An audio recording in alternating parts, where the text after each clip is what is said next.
Have you ever wondered if the Philippines can manufacture their own weapons?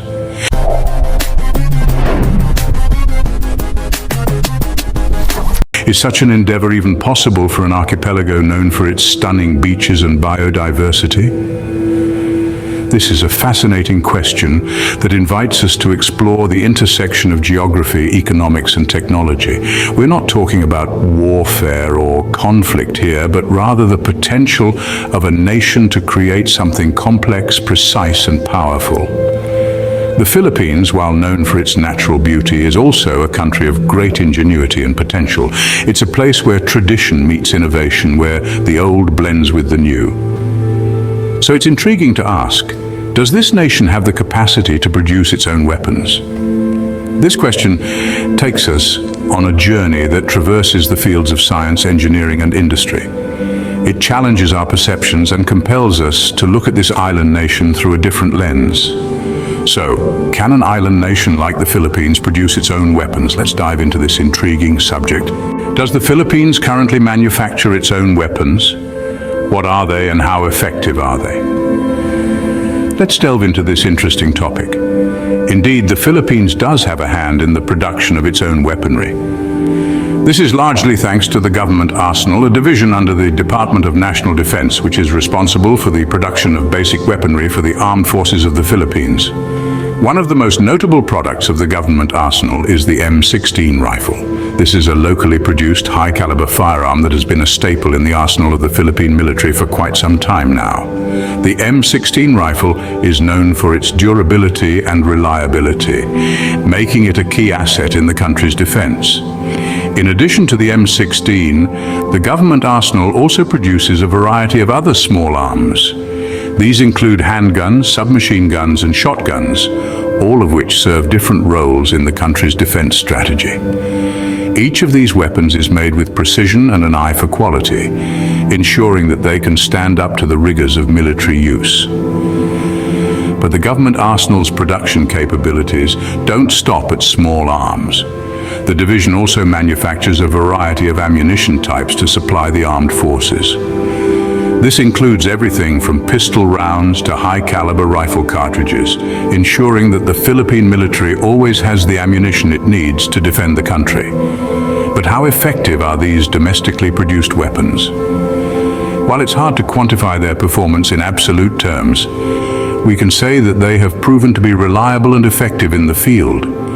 The M16, for instance, has seen extensive use in various conflicts and has performed admirably. The same can be said for the other weapons produced by the government arsenal. As you can see, the Philippines does have some capabilities in weapon manufacturing, but how did it get to this point?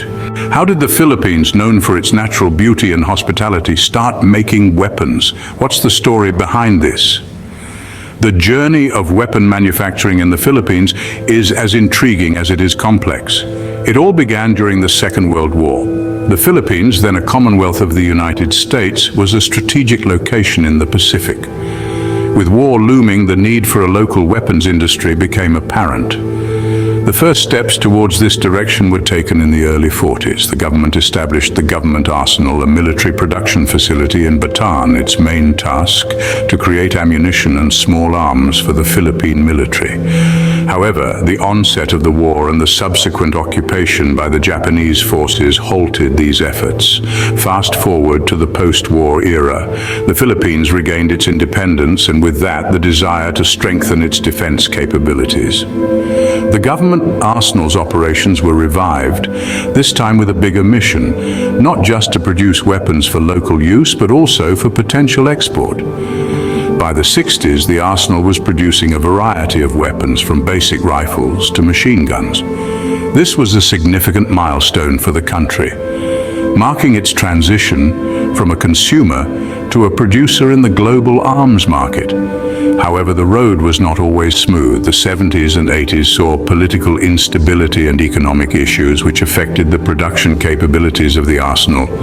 But the Philippines was resilient. It weathered these storms and continued to develop its weapons industry. In the 90s, the arsenal underwent modernization. New technology was introduced, improving the quality and variety of the weapons produced. Today, the government arsenal stands as a testament to the Philippines' determination and resilience in the face of adversity. Now that we know how the Philippines started making weapons, what could the future hold? What does the future hold for weapon manufacturing in the Philippines? Can it expand its production capabilities? As we delve into the future, it's worth considering these questions. The potential for future developments in the Philippines' weapon production is vast, but it's not just about the assembly lines and factories, it's about resources, technology, and geopolitical considerations. First, let's consider resources. The Philippines is rich in raw materials such as iron, copper, and nickel, which are crucial in weapon manufacturing. But the challenge lies in harnessing these resources efficiently and sustainably. Can the Philippines manage this without causing undue harm to its environment and economy? It's a complex question with no easy answer. Next, technology. The Philippines is a nation on the rise with a growing tech sector. It could leverage this growth to build sophisticated weapons systems, but this requires significant investment in research and development. The question is, will the Philippines prioritize this in its national budget? And then, we have the geopolitical considerations. The world is becoming increasingly multipolar and the balance of power is shifting. As a result, the Philippines' strategic importance in the Asia-Pacific region is growing. But will this lead to an increased demand for domestically produced weapons? Or will it make the nation a target for other countries seeking to control its resources and production capabilities? Lastly, it's worth noting that an expanded weapon production in the Philippines could have far-reaching implications. It could boost the country's economy and increase its strategic importance, but it could also lead to an arms race in the region and raise questions about the nation's commitment to peace and security. So, what does the future hold for weapon manufacturing in the Philippines? The answer is uncertain and depends on a variety of factors. But one thing is clear, the potential for expansion is there, and it's a topic that deserves our attention. The future of weapon manufacturing in the Philippines is certainly intriguing, but what implications does this have? What implications does the Philippines manufacturing its own weapons have for the country and the world at large? Well, let's delve into the potential consequences that could arise from the Philippines expanding its weapon production. On the domestic front, the economic implications cannot be overstated. If the Philippines were to step up its weapon manufacturing, it could potentially create a new industry, leading to job creation and boosting the domestic economy. It could also lead to technological advancements, as the country would need to invest in research and development to stay competitive in the global arms market. However, this economic growth could be double-edged. The resources used for weapon production could be diverted from other sectors, potentially hampering the growth of industries like education and healthcare. Politically, it could increase the Philippines' self-reliance, reducing its dependence on foreign suppliers for military equipment. This could give the country a stronger negotiating position in international relations. Yet, there's a flip side.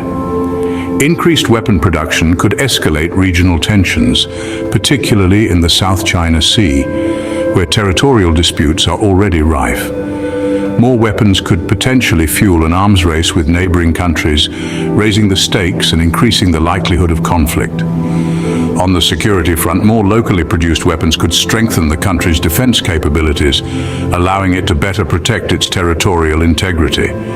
But there's a risk that these weapons could end up in the wrong hands, fueling internal strife or even terrorism. Internationally, the Philippines entering the global arms market could shake up the existing power dynamics. It could provide an alternative to the established weapons suppliers, potentially influencing global prices and availability. In the end, the question isn't just whether the Philippines can manufacture its own weapons, but whether it should. As we've seen, the question of the Philippines manufacturing its own weapons is a complex one with far-reaching implications. So we've explored the past, present, and potential future of weapon manufacturing in the Philippines. But remember, this is a topic that's continuously evolving. We've journeyed through time, discovering the genesis of weapon production in the Philippines, its current state, and its possible trajectory. We've seen that, yes, the Philippines does produce its own weapons, a practice rooted in its rich history and fueled by modern advancements. We've also examined how this capability might expand in the future, potentially transforming the country into a significant player in the global arms industry. But the story doesn't end here. The world of weapon manufacturing is dynamic, shaped by technological advances, geopolitical shifts, and policy changes. Our understanding of it must be equally fluid, so I encourage you to keep exploring, keep questioning, and keep learning about this fascinating subject. Subscribe for more amazing content. Keep wondering. Don't miss out on future explorations and discoveries. Hit subscribe and ring the bell to stay updated with our new content. Your journey of wonder continues with every video. Stay connected and engaged on social media. Continue the conversation, follow us. Thank you for being a part of the Have You Ever Wondered community. Keep wondering, keep discovering. Until next time.